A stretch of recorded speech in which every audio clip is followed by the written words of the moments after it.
Salut à toutes et à tous, c'est Seawed et aujourd'hui on se retrouve pour une nouvelle vidéo sur Core of Legends. Alors, je vous explique. D'abord, merci Damien Lamens, évidemment qui est le sponsor de cette troisième vidéo. Il en reste plus que 3 après ça, mais écoutez, là on parle de Dead TCG qu'on j'ai jamais présenté sur la chaîne. Et pour cause, celui-ci, c'est assez triste son histoire.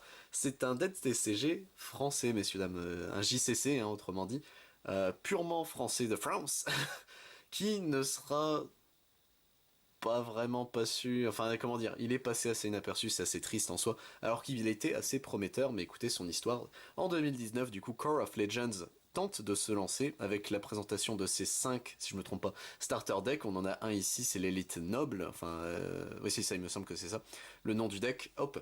Mais écoutez, malheureusement, ça ne suffira pas, donc l'enthousiasme des joueurs, ça marche. Les initiations qu'ils font à travers la France, etc., ça marche plutôt bien, même l'impression des decks est cool, les gens font des retours positifs, et ça y est, du coup, avec l'argent des premiers starter decks, on peut tenter ce que se dit l'équipe, hein, un Kickstarter pour la première édition du jeu, la vraie première extension.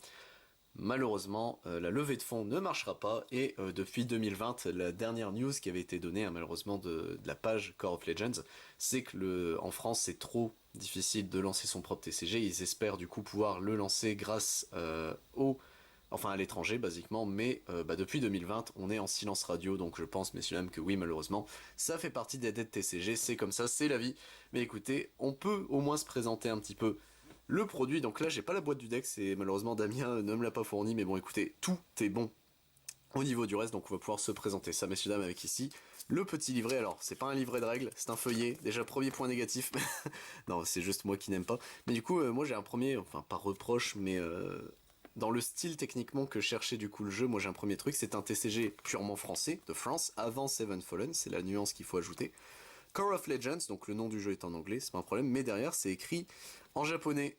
Du coup, vous visiez qui en fait basiquement avec le jeu, c'est techniquement le seul reproche que je fais, c'est basiquement déjà au niveau du logo, etc.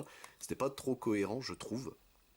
Après, bon, on est des weebs hein, en France, donc il n'y a pas de problème. On est le deuxième pays consommateur de manga, donc moi ça ne m'étonne plus trop. Et du coup, Call of Legends est un jeu de cartes à jouer où vous pourrez assembler à votre guise un deck à partir des cartes que vous avez collectionnées pour affronter d'autres joueurs. Partez en expédition à l'aide de votre explorateur, accompagné de ses combattants dans des combats effrénés pour la défense d'Extoria ou sa conquête. Le périple pourrait être long et fastidieux, mais à l'aide de vos cartes actions, outils créatifs, monuments et royaumes, vous avez toutes les cartes en main pour réussir votre ascension. Donc écoutez, on a les petits descriptifs des cartes, etc. Le principe du jeu qui tient sur pas grand chose en soi. Le déroulement d'un tour pareil, hop.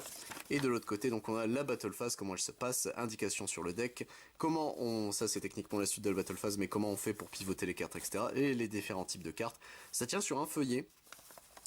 Pour l'avoir lu, etc. C'est quand même assez clair, on va pas se mentir. C'est donc effectivement un petit livre. Enfin, moi j'aurais préféré un petit livret, mais effectivement, ça aurait peut-être coûté un peu plus cher. Là, c'est juste un feuillet en noir et blanc classico qui coûte pas trop cher à faire. Donc à la limite, ça c'est pas trop grave. Ici, on a alors. Là, c'est peut-être un peu du foutage de gueule, ils auraient pu faire un peu plus. Mais en gros, c'est un playmat, mais qui sert pas en réalité de playmat pour jouer. C'est un descriptif de comment le playmat se place. Ça, effectivement, bon, après, je sais que le papier, tout, ça coûte cher, y a pas de problème, hein, ça, je le conçois parfaitement. Mais bon, c'est un peu ridicule du coup d'avoir un micro playmat parce que bon, comment j'ai fait tenir ma carte. Mais, mais en vrai, vous voyez l'idée, c'était au moins pour expliquer comment on faisait tenir sur un playmat le jeu, ce qui en soi n'est pas non plus bête, hein, puisque bah, effectivement il faut un playmat pour ce genre de jeu. Et écoutez messieurs dames, on va pouvoir se présenter du coup le deck vert, Elite Noble, il me semble c'est ça le nom du deck. Maintenant je commence à avoir un doute, ça y est, vous avez le titre dans la vidéo donc ça peut vous aider. Et du coup, premier truc, c'est con, donc ça c'est une carte non foil, ça c'est une carte foil. C'est du foil etch, comme l'appelle Magic hein, techniquement, je suis pas un grand fan de ce foil là. Mais écoutez, en vrai, ça fait quand même, en fait, c'est assez classieux, hein, faut pas se tromper, c'est pas du foil qui est gentil à produire. Mais je suis pas un grand fan moi personnellement, on va pas se mentir. En fait, je trouve la carte du coup illisible quand tu essayes de jouer avec la lumière du coup, mais bon ça c'est mon problème à moi, il n'y a pas de souci là-dessus. Uluwa du coup gardienne du monde noble ici qui sera l'explorateur du deck, donc c'est basiquement notre chef de deck, hop. Ici nous avons la petite fée du monde noble que nous avons en x3 si je ne me trompe pas, oui c'est bien ça. La fée hargneuse du monde noble ici, hop, pareil que nous avons en x3. En termes de design de carte, Il y a le côté manga, vous savez, enfin côté manga, non, bande dessinée en fait, mais qui est fait du coup franco-belge, je trouve énormément plus qu'autre chose. Donc c'est très bizarre en termes d'esthétique, je sais vraiment pas qui il visait, c'est un peu triste. Messagère féerique ici du monde noble, ici qui sera hop en x1. Ici nous avons ancêtre forestier du monde noble, hop que nous avons en x2. Fait de soutien du monde noble ici que nous avons en x1.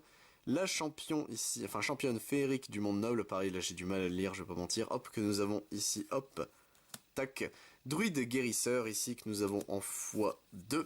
Daim mystique, tout simplement un petit daim, on voit il est mignon. Hop, que nous avons ici en x3 si je me trompe pas, ouais c'est bien ça. Guerrier d'Extoria ici qui est pareil un...